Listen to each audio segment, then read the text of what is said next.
Subscribe कीजिए knowledge blockbuster को और प्रेस कीजिए बेल आइकन हमारे वीडियो सबसे पहले देखने के लिए। EPFO pension hike 2025। पेंशनर्स की अब बल्ले बल्ले 1000 से बढ़कर 3000 हुई न्यूनतम पेंशन, बुजुर्गों के लिए राहत की बात। EPFO pension hike 2025। पेंशनर्स की अब बल्ले बल्ले 1000 से बढ़कर 3000 हुई न्यूनतम पेंशन, बुजुर्गों के लिए राहत की बात। न्यूनतम पेंशन कर्मचारी भविष्य निधि संगठन यानी ईपीएफओ की ओर से न्यूनतम पेंशन को 1000 रुपये से बढ़ाकर 3000 रुपये करने की तैयारी चल रही है। ये बदलाव लाखों रिटायर्ड कर्मचारियों के जीवन में नई आशा लेकर आएगा जो वर्तमान में बहुत कम पेंशन पर गुजारा कर रहे हैं। विशेष रूप से ईपीएस 95 योजना के तहत आने वाले बुजुर्गों के लिए ये राहत की बात है। ईपीएफओ पेंशन हाइक आवश्यकता। वर्तमान में ईपीएस 95 के तहत कई पेंशन धारकों को मात्र 1000 रुपये मासिक पेंशन मिल रही है। महंगाई के इस दौर में इतनी कम राशि में जीवनयापन करना अत्यंत कठिन हो गया है।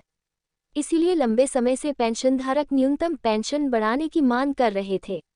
सरकार ने इस मांग को गंभीरता से लेते हुए न्यूनतम पेंशन को 3000 रुपये करने का प्रस्ताव तैयार किया है, जिससे 6 लाख से अधिक बुजुर्ग पेंशनधारकों को लाभ मिलेगा। ईपीएफओ पेंशन हाइक आवेदन ऑनलाइन। पेंशन के लिए आवेदन ऑनलाइन और ऑफलाइन दोनों तरीकों से किया जा सकता है।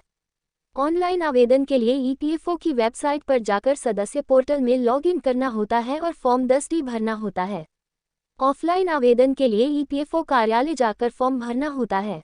आवेदन के साथ Aadhaar card, PAN card, bank passbook आदि जरूरी दस्तावेज संलग्न करने होते हैं। ईपीएफओ पेंशन हाइक योजना। ईपीएफओ ने वर्ष 1995 में कर्मचारी पेंशन योजना शुरू की थी, जिसे ईपीएस 95 के नाम से जाना जाता है। इस योजना का उद्देश्य नौकरी से रिटायरमेंट के बाद कर्मचारियों को नियमित पेंशन देकर आर्थिक सुरक्षा प्रदान करना था। ये योजना उन सभी कर्मचारियों के लिए है जो कर्मचारी भविष्य निधि के सदस्य हैं।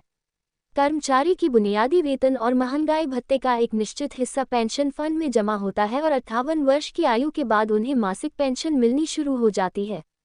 पेंशनधारकों के जीवन में सकारात्मक बदलाव, positive change in the lives of pensioners. न्यूनतम पेंशन 3000 रुपये करने का प्रस्ताव और दस्तावेज अपलोड करने की अंतिम तिथि 2025 निर्धारित की गई है। सुप्रीम कोर्ट के निर्णयों के बाद योजना में और भी बदलाव संभव हैं। ये निर्णय लाखों पेंशनधारकों के जीवन में सकारात्मक बदलाव लाएगा और उनकी आर्थिक स्थिति में सुधार होगा।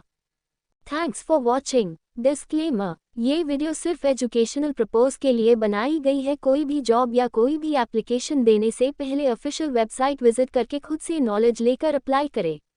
Thanks for watching. और ये वीडियो अगर आपको अच्छी लगी तो इसे लाइक और शेयर ज़रूर करिए और इस वीडियो को देखने के लिए धन्यवाद।